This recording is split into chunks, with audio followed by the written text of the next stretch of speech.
नमस्कार साथियों, कैसे हैं आप लोग। आशा करती हूँ स्वस्थ होंगे, मस्त होंगे। मैं आप सभी का स्वागत करती हूँ आपके अपने चैनल हिंदी भाषा देश की आशा पर। आज हम पढ़ने वाले हैं चाइल्ड डेवलपमेंट का 11वें अध्याय का क्वेश्चन आंसर्स। सीटेट के लिए हम चाइल्ड डेवलपमेंट चालू किए हैं, जिसमें हम पहले थ्योरी देखते हैं, फिर उस पर आधारित क्वेश्चन देखते हैं चैप्टर वाइज।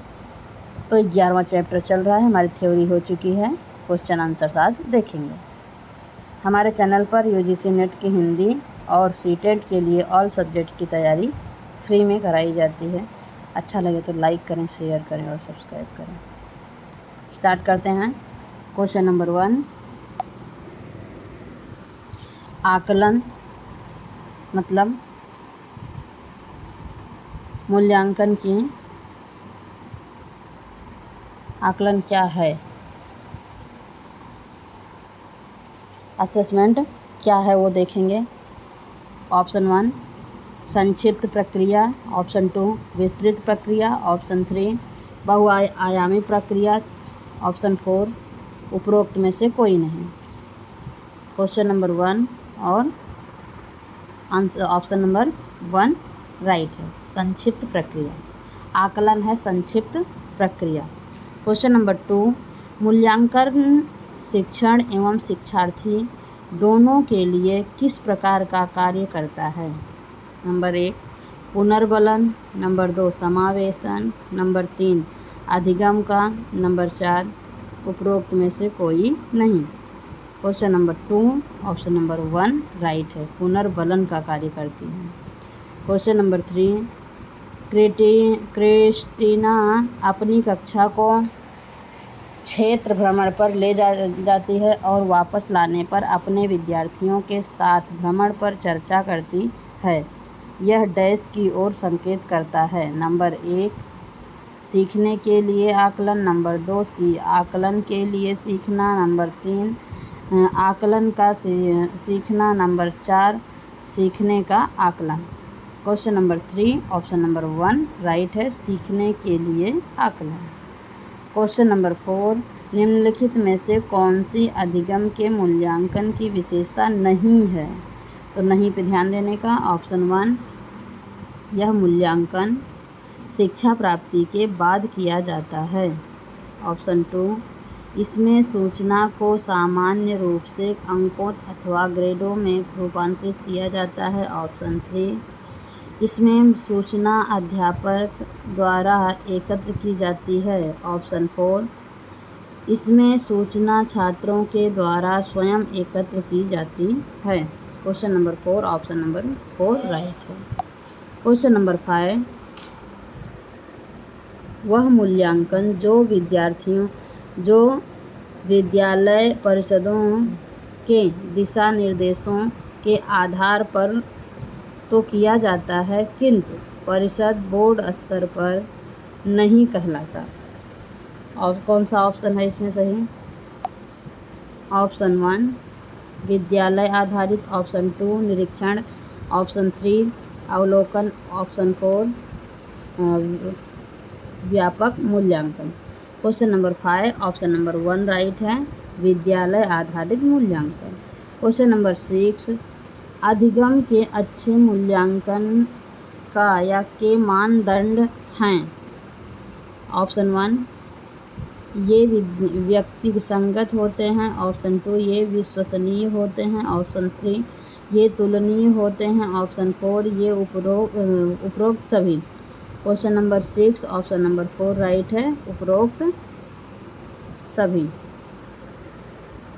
क्वेश्चन नंबर 7 आजकल विद्यालय आधारित मूल्यांकन की चर्चा की जाती है। इसके अंतर्गत अध्यापकों को विद्यार्थियों के बारे में निम्नलिखित में से क्या जानने का अवसर प्राप्त होता है। ऑप्शन 1 ये क्या सीखते हैं, ऑप्शन बी वे क्या सोचते हैं, ऑप्शन सी वे कैसे सीखते हैं।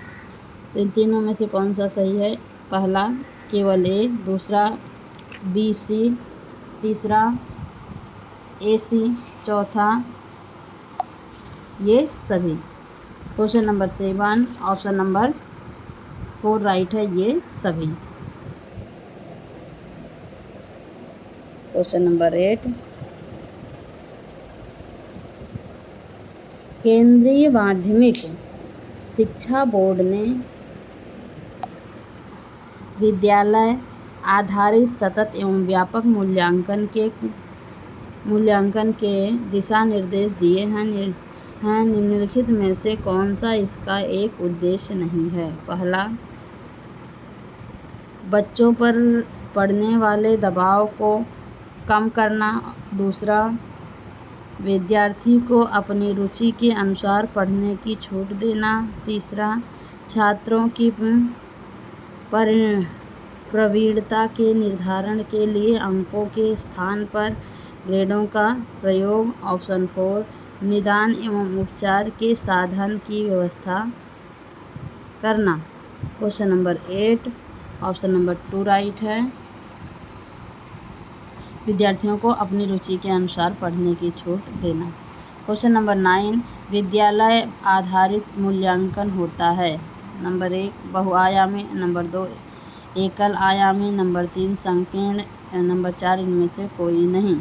Question number 9, option number 1 right है, बहुआयामी होता है। क्वेश्चन नंबर 10, सतत एवं व्यापक मूल्यांकन में व्यापक का तात्पर्य क्या है? नंबर 1, एक बार के कार्यक्रम के बदले निरंतर मूल्यांकन। दूसरा, छात्रों के शिक्षण एवं सहशैक्षणिक पक्षों की किसी एक क्षमता का व्यापक मूल्यांकन। ऑप्शन 3, छात्रों के ज्ञान, समझ, व्याख्यान, अनुप्रयोग, विश्लेषण इत्यादि क्षमता का मूल्यांकन। ऑप्शन 4, छात्रों की याद करने की क्षमता का व्यापक मूल्यांकन। Question number 10, option number 2 right है, छात्रों के शैक्षणिक एवं सहशैक्षणिक पक्षों की किसी एक क्षमता का व्यापक मूल्यांकन। क्वेश्चन नंबर 11, निम्नलिखित में से कौन सा सतत एवं व्यापक मूल्यांकन का एक उदाहरण नहीं है? नहीं पे ध्यान दो। ऑप्शन 1, याद रखने पर बल देने के बदले सीखने की प्रक्रिया पर बल देना। ऑप्शन 2, छात्रों के सीखने की प्रक्रिया पर परिवेश के बारे में उपलब्ध निर्णय लेना। ऑप्शन 3, अध्यापन एवं अधिगम प्रक्रिया को शिक्षक केंद्रित कार्यकलाप बनाना। ऑप्शन 4, बोधात्मक, मनोप्रेरक और भावात्मक कौशलों के विकास में सहायता करना।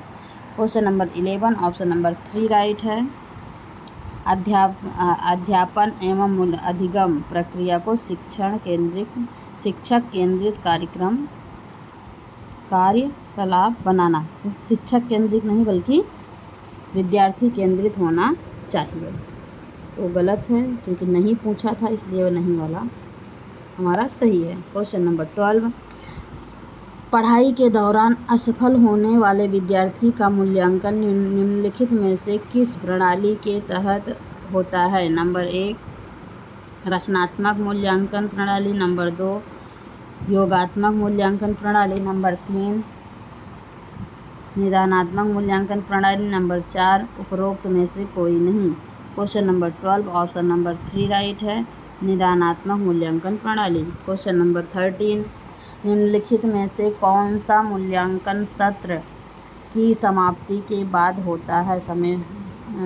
ऑप्शन 1, योगात्मक मूल्यांकन। ऑप्शन 2, रचनात्मक मूल्यांकन। ऑप्शन 3, निदानात्मक मूल्यांकन। ऑप्शन 4, इनमें से कोई नहीं। Question number 13, option number 1 right है, योगात्मक मूल्यांकन। क्वेश्चन नंबर 14, मूल्यांकन की प्रक्रिया के दौरान शिक्षकों को काफ़ी सावधानी बरतने की आवश्यकता होती है।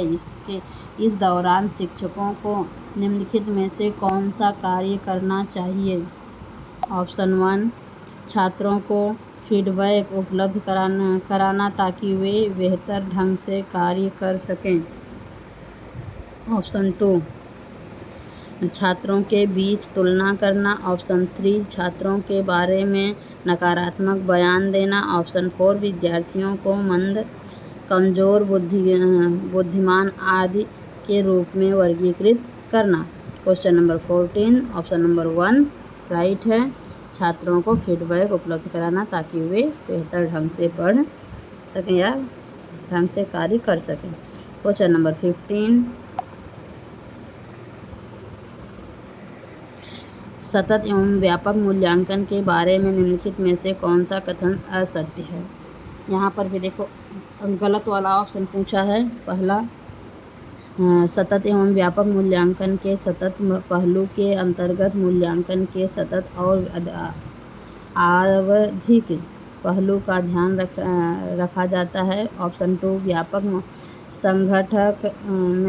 संगठक में विद्यार्थियों के विकास के शैक्षिक और इसके अलावा सह शैक्षिक पहलुओं का निर्धारण शामिल है। ऑप्शन 3, इसमें छात्रों की उपलब्धि का मूल्यांकन अंकों के रूप में होता है। ऑप्शन 4, इसमें मूल्यांकन की बहुविध तकनीकों का उपयोग अनौपचारिक रूप से किया जाता है। Question number 15, option number 3 right है।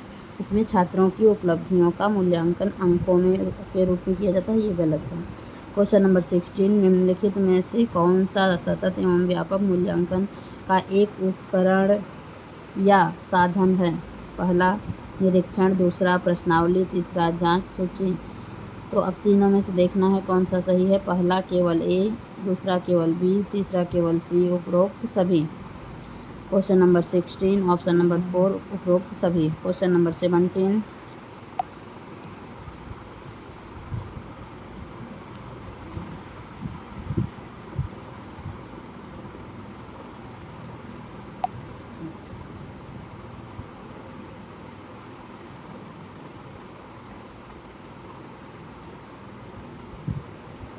क्वेश्चन नंबर 17, पारंपरिक बाह्य परीक्षा की तुलना में वर्तमान समय में विद्यालय आधारित मूल्यांकन को सुदृढ़ बनाने की आवश्यकता क्यों।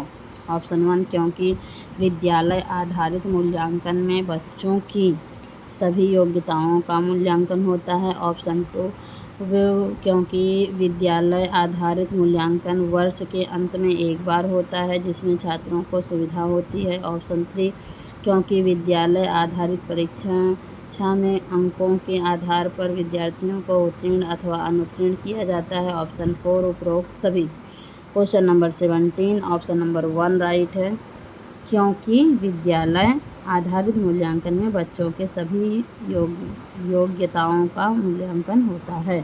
क्वेश्चन नंबर 18, व्यापक एवं सतत मूल्यांकन के अंतर्गत निम्नलिखित में से कौन सा कार्य नहीं किया जाता। ऑप्शन 1, इसमें से परीक्षा परिणामों का विश्लेषण और व्याख्या वैज्ञानिक तरीके से किया जाता है। ऑप्शन 2, इसमें परीक्षा के प्राप्तांकों के आधार पर विद्यार्थियों को उत्तीर्ण अथवा अनुत्तीर्ण किया जाता है। ऑप्शन 3, इसमें बच्चों पर पढ़ने वाले दबाव को कम किया जाता है। ऑप्शन 4, मूल्यांकन को व्यापक एवं नियमित बनाया जाता है। Question number 18, option number 2 right है।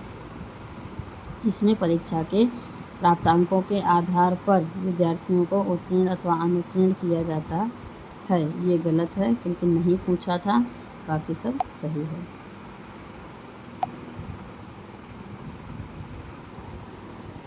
क्वेश्चन नंबर 19, सतत एवं व्यापक मूल्यांकन में निम्नलिखित में से किसका मूल्यांकन नहीं किया जाना चाहिए। ऑप्शन 1, छात्रों के विभिन्न विषयों, क्षेत्रों, कौशलों। ऑप्शन 2, छात्रों के विभिन्न विषयों, क्षेत्रों में सफलता का स्तर। ऑप्शन 3, छात्रों में की सामाजिक आर्थिक स्थिति। ऑप्शन 4, छात्रों के वैयक्तिक कौशल, रुचि एवं अभिवृत्ति। Question number 19, option number 3 right है। छात्रों की सामाजिक आर्थिक स्थिति। क्वेश्चन नंबर 20, मूल्यांकन की प्रक्रिया के दौरान शिक्षकों को काफ़ी सावधानी बरतने की आवश्यकता होती है। इस दौरान शिक्षकों को निम्नलिखित में से कौन सा कार्य नहीं करना चाहिए। वापस नहीं पूछा है, परीक्षा में हम नहीं को नहीं देखते और सही को अंक लगा के वहाँ आ जाते हैं, इसलिए नहीं पर ध्यान देना है। ऑप्शन 1, प्रत्येक विद्यार्थी की अनुक्रिया के बारे में संवेदनशील होना।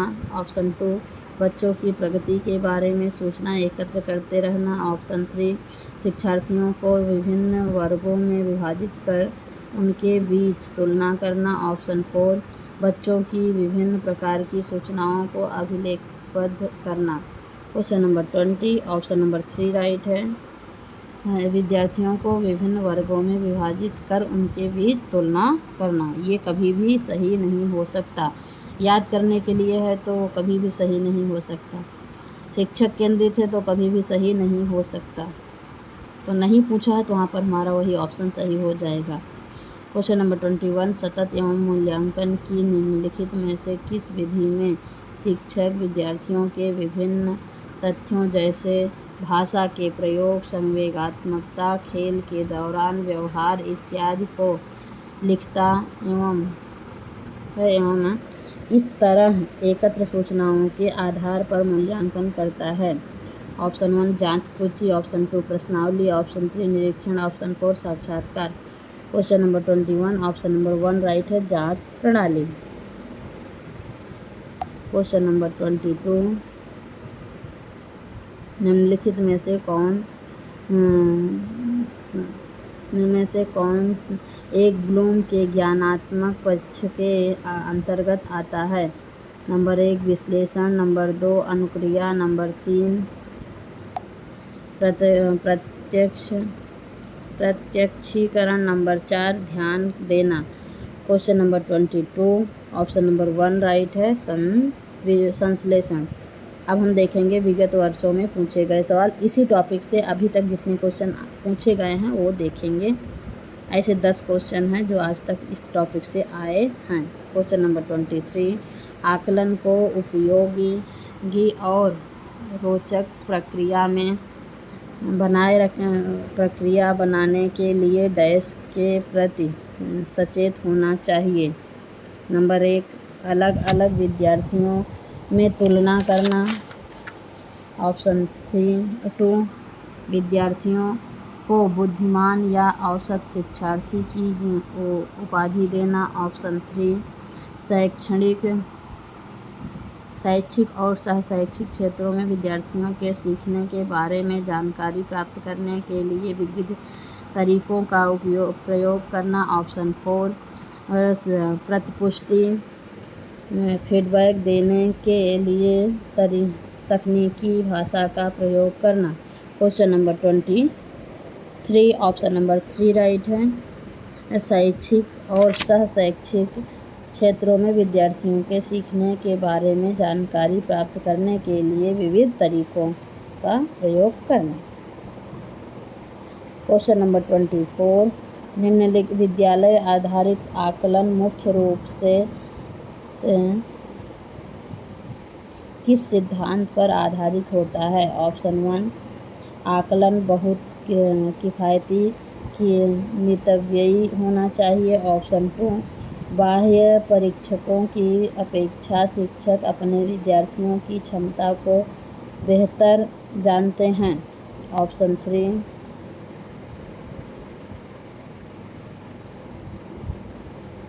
किसी भी कीमत पर विद्यार्थियों को अच्छे ग्रेड मिलने चाहिए। ऑप्शन 4, विद्यालय बाह्य परीक्षा निकायों की अपेक्षा ज़्यादा सक्षम है। तो question number 24, option number 2 right है। बाह्य शिक्षकों की अपेक्षा शिक्षक अपने विद्यार्थियों की क्षमताओं को बेहतर जानते हैं। क्वेश्चन नंबर 25,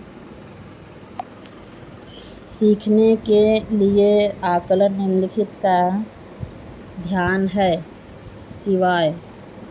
नंबर 1, विद्यार्थियों की आवश्यकता, सिवाय मतलब भी नहीं ही पूछा है। विद्यार्थियों की त्रुटियां। ऑप्शन 3, विद्यार्थियों की अधिगम शैलियाँ। विद्यार्थियों की क्षमताएं। Question number 25, option number 1 right है, विद्यार्थियों की आवश्यकताएं। क्वेश्चन नंबर 26, सतत एवं व्यापक मूल्यांकन डैश बल पर बल देता है। ऑप्शन 1 बोर्ड परीक्षाओं की अनावश्यकता पर। ऑप्शन 2 सीखने को सुनिश्चित करने के लिए व्यापक स्केल पर निरंतर परीक्षण। ऑप्शन 3 सीखने की किस प्रक्रिया अवलोकन कर रिकॉर्ड को और सुधारा जाए इस पर। ऑप्शन 4 शिक्षण के साथ परीक्षकों का सामंजस्य। Question number 26 option number 3 right है। सीखने की किस प्रकार की अवलोकित कर रिकॉर्ड को और सुधारा जा सके। क्वेश्चन नंबर 27 विद्यालय आधारित आकलन। अब इसमें से विद्यालय आधारित आकलन क्या है वो बताना है। ऑप्शन 1 विद्यार्थियों और शिक्षकों को अधिगम और लापरवाह बनाता है। मतलब विद्यालय आधारित आकलन करता क्या है, ये करता है क्या। ऑप्शन 2 शिक्षा बोर्ड की जवाबदेही कम कर देता है। ऑप्शन 3 सार्वभौमिक राष्ट्रीय मानकों की प्राप्ति में बाधा उत्पन्न करता है। ऑप्शन 4 और परिचित वातावरण में अधिक सीखने में सभी विद्यार्थियों की मदद करता है। Question number 27 option number 4 right है। क्वेश्चन नंबर 28 विद्यालय आधारित आकलन प्राप्त किया गया ताकि राष्ट्र में विद्यालयी शिक्षा संगठनों की शक्ति को केंद्रित किया जा सके। दूसरा सभी विद्यार्थियों के संपूर्ण विकास को निश्चित किया जा सके। ऑप्शन 3 विद्यार्थियों की उन्नति की बेहतर व्याख्या के लिए उनकी सभी गतिविधियों के नियमित अभिलेखन हेतु अध्यापकों को अभिप्रेरित किया जा सके। ऑप्शन 4 विद्यालय अपने क्षेत्रों में विद्यमान अन्य विभिन्न विद्यालयों की तुलना में प्रतियोगिता द्वारा अपनी विशिष्टता का प्रदर्शन करने हेतु अभिप्रेरित हो सके। Question number 28 option number 2 right है। सभी विद्यार्थियों के संपूर्ण विकास को निश्चित किया जा सके। क्वेश्चन नंबर 29 गणित में अधिगम निर्योग्यता का आकलन निम्नलिखित में से किस परीक्षण द्वारा सर्वाधिक उचित तरीके से किया जा सकता है। ऑप्शन 1 अभिक्षमता परीक्षण। ऑप्शन 2 निदानात्मक परीक्षण। ऑप्शन 3 स्क्रीनिंग परीक्षण। ऑप्शन 4 उपलब्धि परीक्षण। Question number 29 option number 2 right है, निदानात्मक परीक्षण। क्वेश्चन नंबर 30 वे शिक्षक जो विद्यालय आधारित आकलन के अंतर्गत कार्य करते हैं। नंबर 1 उन पर अधिक कार्य का बोझ रहता है क्योंकि उन्हें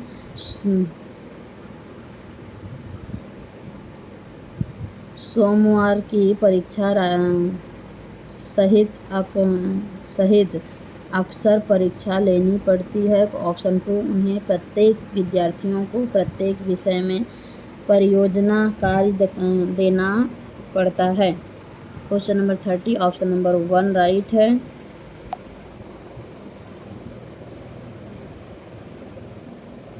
आगे के 2 ऑप्शन छोड़ दे रही हूँ क्योंकि हमें आंसर मिल चुका है। अब देखेंगे क्वेश्चन नंबर 31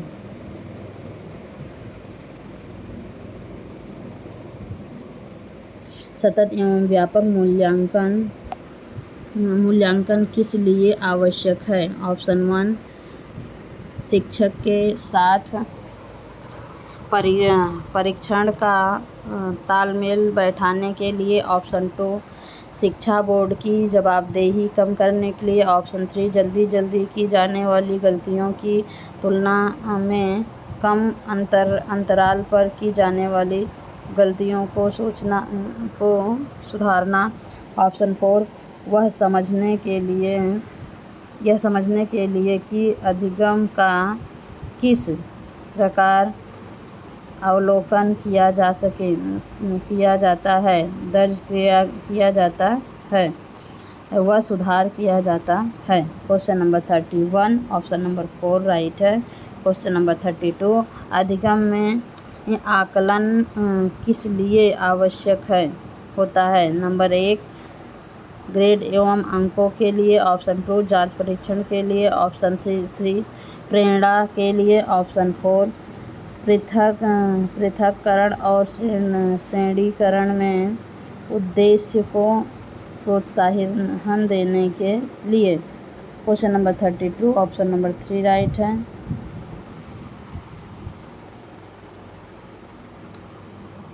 प्रेरणा के लिए। क्वेश्चन नंबर 33 निम्नलिखित में से कौन सा आकलन करने का सर्वाधिक उपयुक्त तरीका है।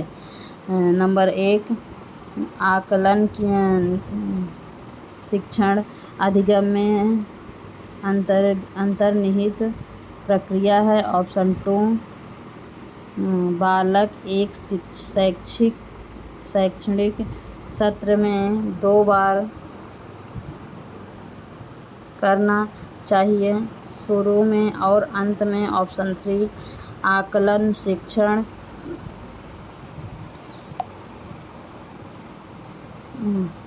और आकलन शिक्षक के द्वारा नहीं बल्कि किसी बाह्य एजेंसी के द्वारा कराना चाहिए। ऑप्शन 4 आकलन सत्र की समाप्ति पर कराना चाहिए। Question number 33 option number 1 right है। क्वेश्चन नंबर 34 आकलन बच्चों को केवल करने, नाम देने और वर्गीकृत करने की अच्छी रणनीति है। ऑप्शन 2 बच्चों में प्रतियोगितात्मक भावना को सक्रिय रूप से बढ़ावा देना। ऑप्शन 3 सीखने को सुनिश्चित करने के लिए तनाव और दबाव को उत्पन्न करना। ऑप्शन 4 सीखने में सुधार का एक तरीका। Question number 34 option number 4 right है। क्वेश्चन नंबर 35 और आज का लास्ट क्वेश्चन है टॉपिक नंबर 11 का। इससे विद्यार्थियों और शिक्षकों को प्रतिपुष्टि फीडबैक प्राप्त हो। यह केवल एक बार वर्ष के अंत में हो। विद्यार्थियों की उपलब्धियों में अंतर करने की तुलनात्मक मूल्यांकन किए जाए। इसमें विद्यार्थी में भय और तनाव का संचार होता है। Question number 35 option number 4 right है, बाकी सब रॉन्ग है। इस वीडियो को यहीं पर समाप्त करती हूँ। अच्छा लगे तो लाइक करें, शेयर करें और सब्सक्राइब करें। धन्यवाद।